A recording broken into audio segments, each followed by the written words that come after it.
to bring their diseases and everything with them into our cities and to blend all their filth into our white population. I mean, we were introduced in the year 2014. Many people became familiar with a word that was basically unheard of, and that word is Ebola. Another probably Jewish concoction that was built in a laboratory from old spores that they found somewhere that they put into the black populations. However, it was, if indeed it was brought into this country, and many think it most likely was, some speculate that it was not. I myself don't hold an opinion one way or the other. However, we do know that, as the story goes, it was brought in with a black population from Africa, in which I do believe that there is Ebola in Africa. And Obama took it upon himself to do a nice thing for the people, to send white soldiers and white personnel over to intermingle with these people, then come back here, and also to allow flights of people who they know were exposed to the Ebola and come to our cities. But my point is, we can survive Ebola, we can survive AIDS, we can survive all of the ridiculous diseases, smallpox, everything that can be thrown at us. We can survive all of that is brought in from these disease-ridden carriers, these carriers of ridiculous diseases, the black population, the Asians, you got influenzas of all kinds of sorts because they live with their chickens and pigs and everything else.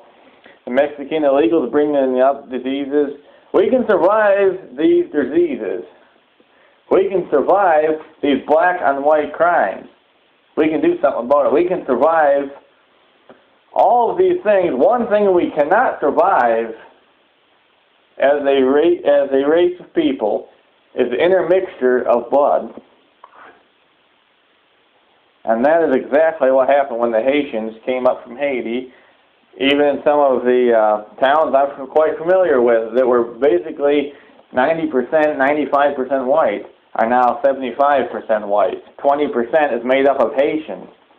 Not to mention it illegal. And well, to me, any non-white in this nation is an illegal, whether they have a green card or whether they don't. I don't care if they got a pink or a purple card. They're still illegal. If they are not white, they constitutionally and biblically speaking cannot be in Israel's land, and this is the land given to Israel.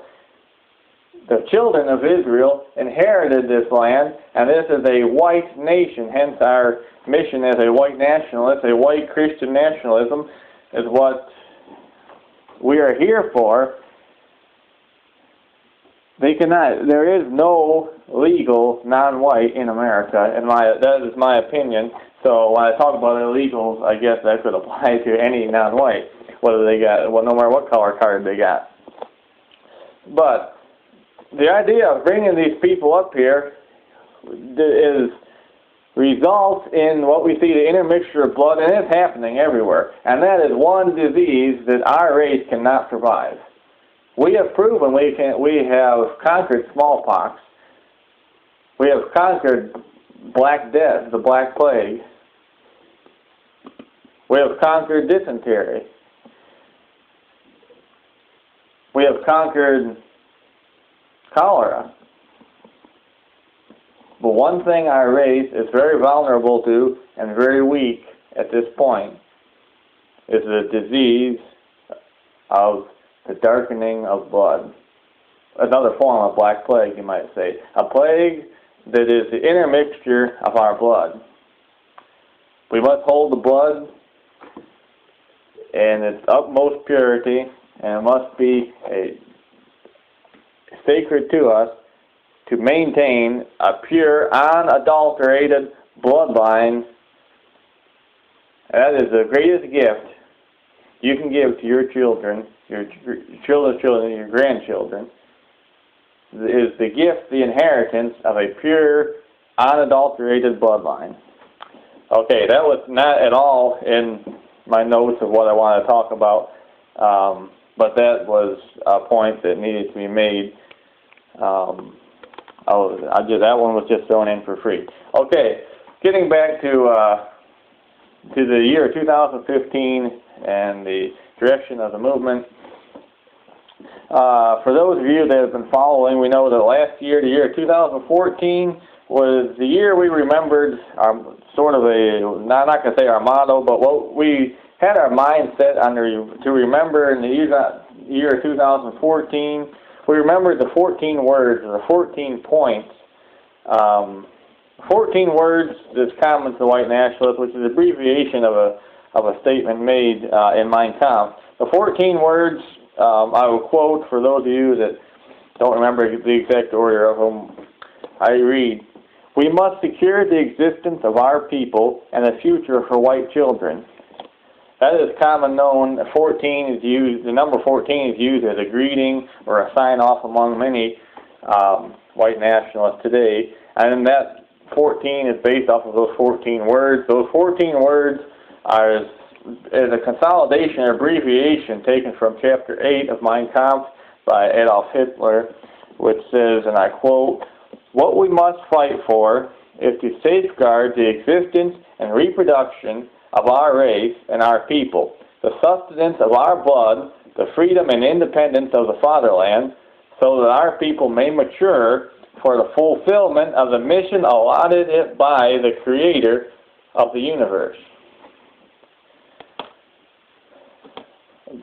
And that one statement can basically, a guy could spend his entire life trying to get that point across to this population in our land, and I believe he'd probably strike out in most areas, and most people would absolutely reject that statement. However, it is, as we know, very true, and that is the foremost priority of our people, or should be of our people, because we're coming into a time era, we're coming into an age where this is going to be the, as I said, the utmost priority, but this is going to be the basis of our whole existence. It's a safeguard of the existence and reproduction of our race and our people, the freedom and independence of the fatherland. If you do not have a pure race, if you do not have a future offspring, a future heritage of your people, then the freedom and independence of that land, it means nothing. So that was basically with that in mind, we passed from 2014 to 2015.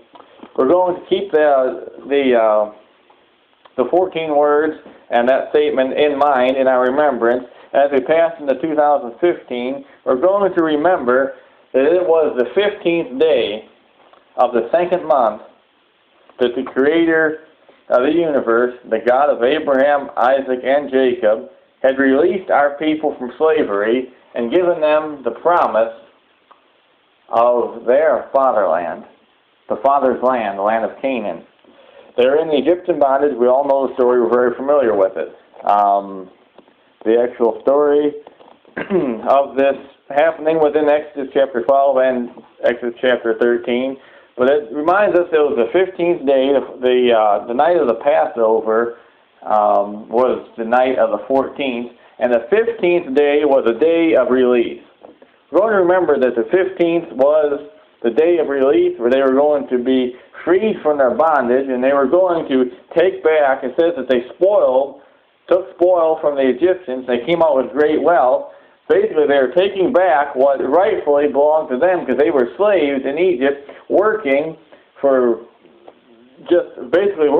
food, and the profit that was rightfully theirs, the fruit of the labor that was rightfully theirs, was in the holding of the Pharaoh, of the Egyptians, who lived deliciously off of the backs of the Israelite people. It was then the 15th day that they were released, and they took back what was rightfully theirs. They were able to obtain and take back what should have been theirs, what was rightfully theirs, that was taken and stolen by a foreign people, a foreign race.